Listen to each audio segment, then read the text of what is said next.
Chapitre 32. Un dîner de procureur.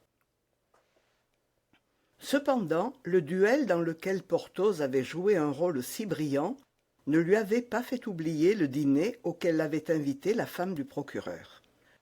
Le lendemain, vers 1 heure, il se fit donner le dernier coup de brosse par Mousqueton et s'achemina vers la rue aux Ours du pas d'un homme qui est en double bonne fortune.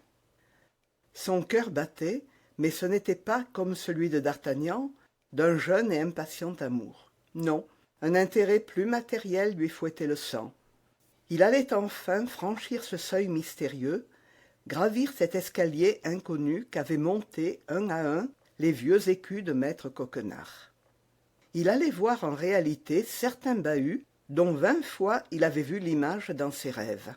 Bahuts de forme longue et profonde, cadenassés, verrouillés, scellés au sol. Bahuts dont il avait si souvent entendu parler et que les mains un peu sèches, il est vrai, mais non pas sans élégance de la procureuse, allaient ouvrir à ses regards admirateurs.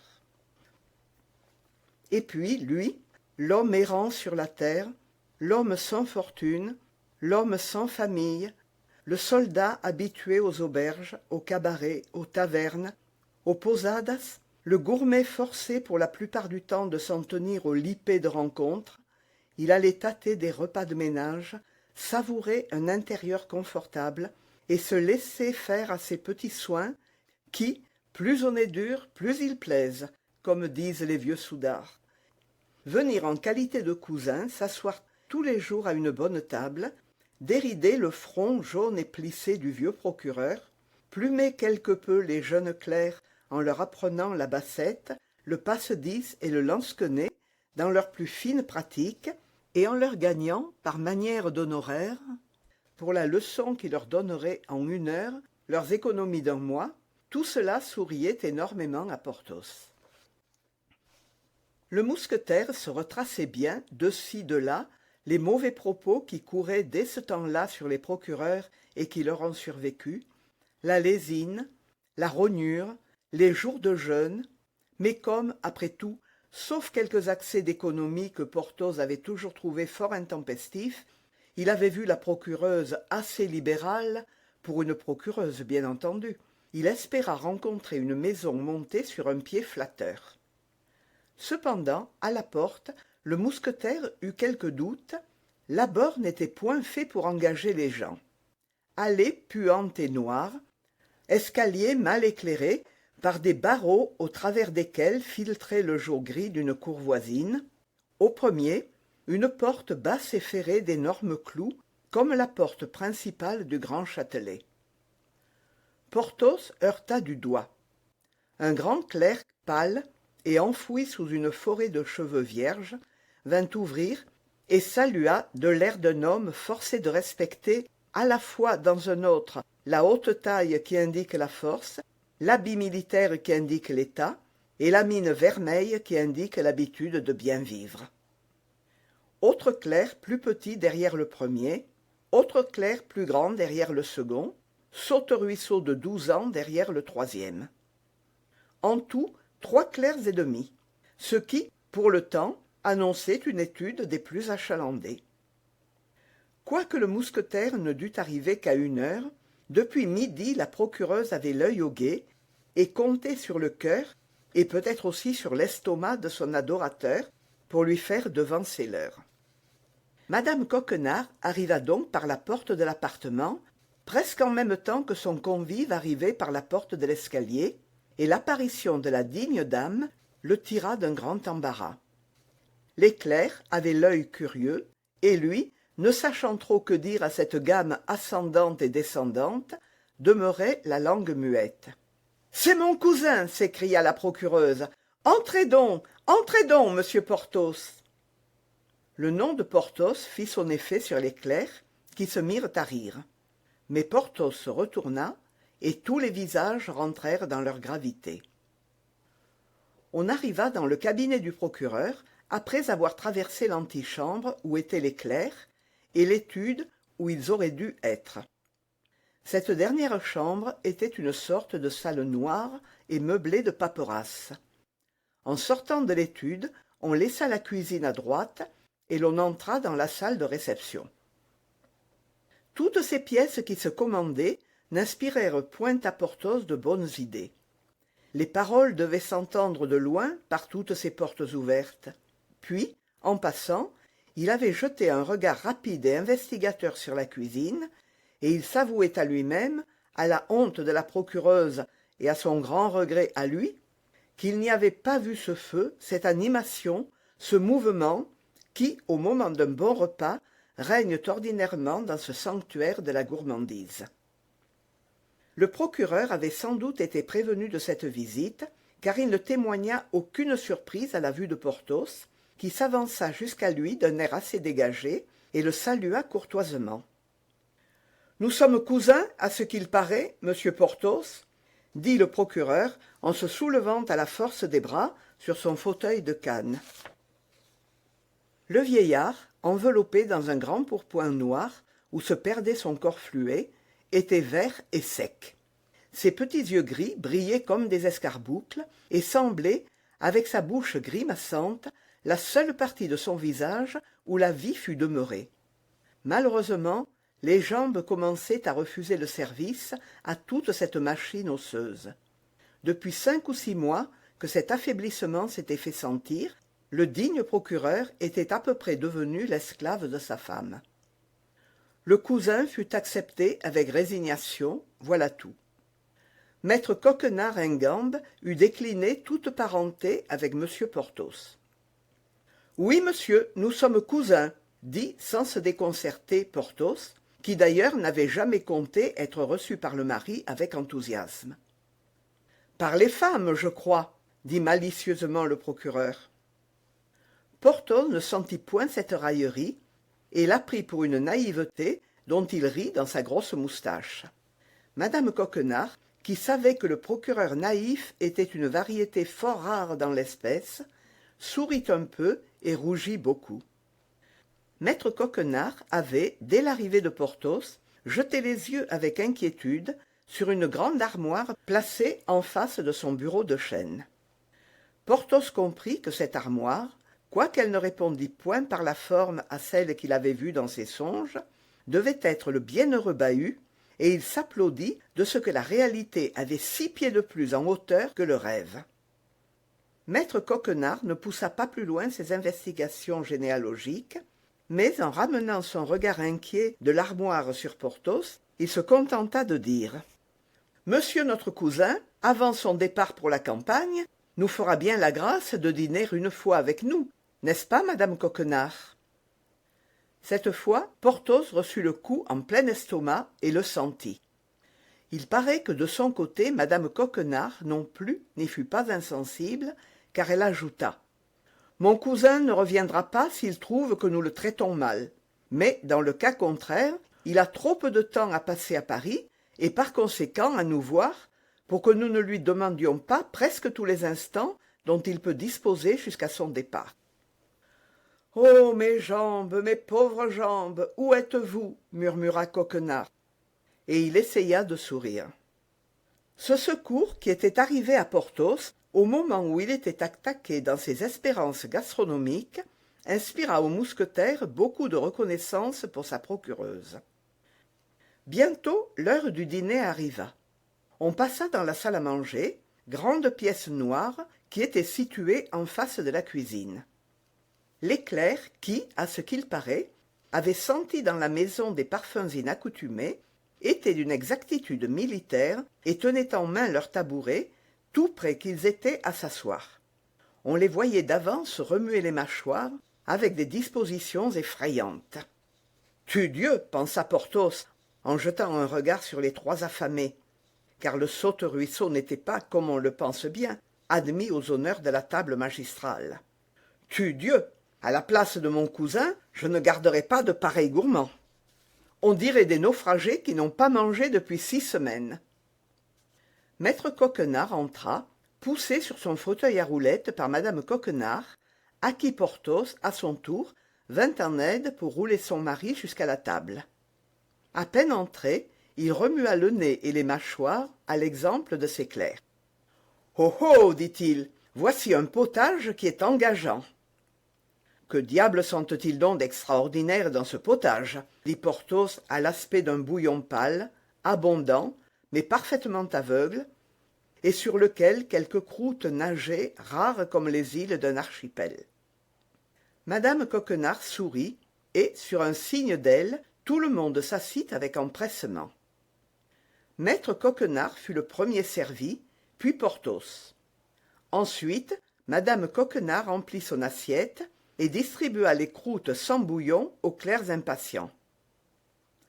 En ce moment, la porte de la salle à manger s'ouvrit d'elle-même en criant, et Porthos, à travers les battants entrebâillés, aperçut le petit clerc qui, ne pouvant prendre part au festin, mangeait son pain à la double odeur de la cuisine et de la salle à manger. Après le potage, la servante apporta une poule bouillie. Magnificence qui fit dilater les paupières des convives, de telle façon qu'elles semblaient prêtes à se fendre. « On voit que vous aimez votre famille, madame Coquenard, » dit le procureur avec un sourire presque tragique. « Voilà certes une galanterie que vous faites à votre cousin. » La pauvre poule était maigre et revêtue d'une de ces grosses peaux hérissées que les os ne percent jamais malgré leurs efforts. Il fallait qu'on l'eût cherchée bien longtemps avant de la trouver sur le perchoir où elle s'était retirée pour mourir de vieillesse. « Diable, pensa Porthos, voilà qui est fort triste. Je respecte la vieillesse, mais j'en fais peu de cas bouillie ou rôtie. » Et il regarda à la ronde pour voir si son opinion était partagée. Mais, tout au contraire de lui, il ne vit que des yeux flamboyants qui dévoraient d'avance cette sublime poule, objet de ses mépris. Madame Coquenard tira le plat à elle, détacha adroitement les 2 grandes pattes noires qu'elle plaça sur l'assiette de son mari, trancha le cou qu'elle mit avec la tête à part pour elle-même, leva l'aile pour Porthos et remit à la servante qui venait de l'apporter l'animal qui s'en retourna presque intact et qui avait disparu avant que le mousquetaire eût eu le temps d'examiner les variations que le désappointement amène sur les visages selon les caractères et les tempéraments de ceux qui l'éprouvent. Au lieu de poulet, un plat de fèves fit son entrée, plat énorme dans lequel quelques os de mouton, qu'on eût pu au premier abord croire accompagnés de viande, faisaient semblant de se montrer. Mais les clercs ne furent pas dupes de cette supercherie, et les mines lugubres devinrent des visages résignés. Madame Coquenard distribua ce mets aux jeunes gens avec la modération d'une bonne ménagère. Le tour du vin était venu. Maître Coquenard versa d'une bouteille de grès fort exiguë le tiers d'un verre à chacun des jeunes gens, s'en versa à lui-même dans des proportions à peu près égales, et la bouteille passa aussitôt du côté de Porthos et de madame Coquenard. Les jeunes gens remplissaient d'eau ce tiers de vin, puis, lorsqu'ils avaient bu la moitié du verre, ils le remplissaient encore, et ils faisaient toujours ainsi, ce qui les amenait à la fin du repas à avaler une boisson qui, de la couleur du rubis, était passée à celle de la topaze brûlée. Porthos mangea timidement son aile de poule, et frémit lorsqu'il sentit sous la table le genou de la procureuse qui venait trouver le sien. Il but aussi un demi-verre de ce vin fort ménagé, et qu'il reconnut pour cette horrible crue de Montreuil, la terreur des palais exercés. Maître Coquenard le regarda engloutir ce vin pur et soupira. « Mangerez-vous bien de ces fèves, mon cousin Porthos ?» dit madame Coquenard de ce ton qui veut dire « Croyez-moi, n'en mangez pas. »« Du diable si j'en goûte !» murmura tout bas Porthos. Puis, tout haut, « Merci, ma cousine, dit-il, je n'ai plus faim. » Il se fit un silence. Porthos ne savait quelle contenance tenir. Le procureur répéta plusieurs fois. « Ah, madame Coquenard, je vous en fais mon compliment. Votre dîner était un véritable festin. Dieu, ai-je mangé !» Maître Coquenard avait mangé son potage, les pattes noires de la poule et le seul os de mouton où il y eut un peu de viande. Porthos crut qu'on le mystifiait et commença à relever sa moustache et à froncer le sourcil. Mais le genou de madame Coquenard vint tout doucement lui conseiller la patience.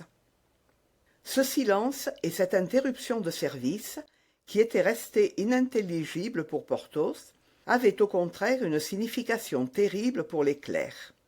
Sur un regard du procureur, accompagné d'un sourire de madame Coquenard, ils se levèrent lentement de table, plièrent leurs serviettes plus lentement encore, puis ils saluèrent et partirent. « Allez, jeunes gens, allez faire la digestion en travaillant, » dit gravement le procureur. Les clercs partis, madame Coquenard se leva et tira d'un buffet un morceau de fromage, des confitures de coing et un gâteau qu'elle avait fait elle-même avec des amandes et du miel. Maître Coquenard fronça le sourcil parce qu'il voyait trop de mets. Porthos se pinça les lèvres parce qu'il voyait qu'il n'y avait pas de quoi dîner. Il regarda si le plat de fèves était encore là. Le plat de fèves avait disparu. « Festin, décidément !» s'écria maître Coquenard en s'agitant sur sa chaise. « Véritable festin ! Et poulet et poularoum. Lucullus dîne chez Lucullus. » Porthos regarda la bouteille qui était près de lui, et il espéra qu'avec du vin, du pain et du fromage, il dînerait. Mais le vin manquait, la bouteille était vide. Monsieur et madame Coquenard n'eurent point l'air de s'en apercevoir. « C'est bien, » se dit Porthos à lui-même, « me voilà prévenu. » Il passa la langue sur une petite cuillerée de confiture et s'englua les dents dans la pâte collante de madame Coquenard. Maintenant, se dit-il, le sacrifice est consommé. Ah, si je n'avais pas l'espoir de regarder avec madame Coquenard dans l'armoire de son mari. Maître Coquenard, après les délices d'un pareil repas, qu'il appelait un excès, éprouva le besoin de faire sa sieste. Porthos espérait que la chose aurait lieu séance tenante et dans la localité même. Mais le procureur maudit ne voulut entendre à rien. Il fallut le conduire dans sa chambre, et il cria tant qu'il ne fut pas devant son armoire, sur le rebord de laquelle, pour plus de précaution encore, il posa ses pieds. La procureuse emmena Porthos dans une chambre voisine, et l'on commença de poser les bases de la réconciliation. « Vous pourrez venir dîner 3 fois la semaine, » dit madame Coquenard. « Merci, dit Porthos, je n'aime pas à abuser. D'ailleurs, il faut que je songe à mon équipement. »« C'est vrai, dit la procureuse en gémissant, c'est ce malheureux équipement. »« Hélas oui, dit Porthos, c'est lui. »« Mais de quoi donc se compose l'équipement de votre corps, monsieur Porthos ?»« Oh, de bien des choses, dit Porthos. Les mousquetaires, comme vous savez, sont soldats d'élite, et il leur faut beaucoup d'objets inutiles aux gardes ou aux Suisses. Mais encore, détaillez-le-moi. Mais cela peut aller à... dit Porthos, qui aimait mieux discuter le total que le menu. La procureuse attendait, frémissante. « À combien, dit-elle. J'espère bien que cela ne passe point. » Elle s'arrêta, la parole lui manquait. « Oh non, dit Porthos, cela ne passe point 2500 livres.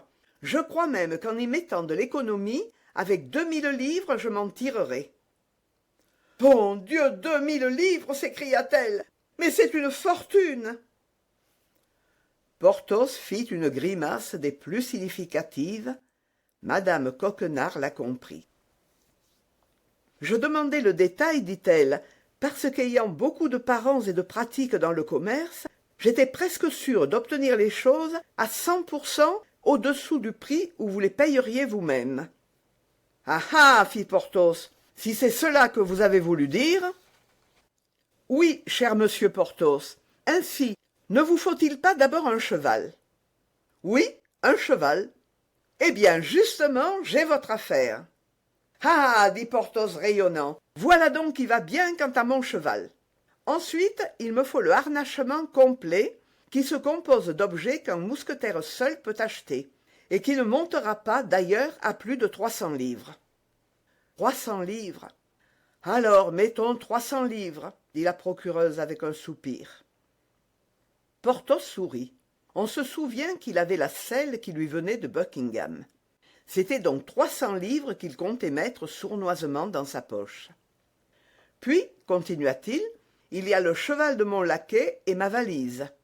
Quant aux armes, il est inutile que vous vous en préoccupiez, je les ai. Un cheval pour votre laquais? Reprit en hésitant la procureuse.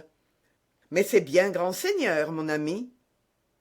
Eh, madame, dit fièrement Porthos, est-ce que je suis un croquant par hasard? Non, je vous disais seulement qu'un joli mulet avait quelquefois aussi bon air qu'un cheval. Et il me semble qu'en vous procurant un joli mulet pour Mousqueton... Va pour un joli mulet, dit Porthos. Vous avez raison. J'ai vu de très grands seigneurs espagnols dont toute la suite était à mulet. Mais alors, vous comprenez, madame Coquenard, un mulet avec des panaches et des grelots. Soyez tranquille, dit la procureuse. Reste la valise, reprit Porthos. Oh, que cela ne vous inquiète point, s'écria madame Coquenard. Mon mari a 5 ou 6 valises, vous choisirez la meilleure. Il y en a une surtout qu'il affectionnait dans ses voyages et qui est grande à tenir un monde. Elle est donc vide, votre valise? Demanda naïvement Porthos. Assurément qu'elle est vide, répondit naïvement de son côté la procureuse. Ah, mais la valise dont j'ai besoin est une valise bien garnie, ma chère. Madame Coquenard poussa de nouveaux soupirs. Molière n'avait pas encore écrit sa scène de l'avare. Madame Coquenard a donc le pas sur Harpagon. Enfin, le reste de l'équipement fut successivement débattu de la même manière. Et le résultat de la scène fut que la procureuse demanderait à son mari un prêt de 800 livres en argent et fournirait le cheval et le mulet qui auraient l'honneur de porter à la gloire Porthos et Mousqueton. Ces conditions arrêtées, et les intérêts stipulés ainsi que l'époque du remboursement, Porthos prit congé de madame Coquenard.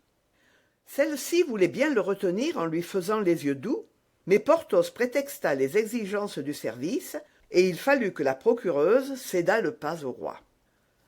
Le mousquetaire rentra chez lui avec une faim de fort mauvaise humeur.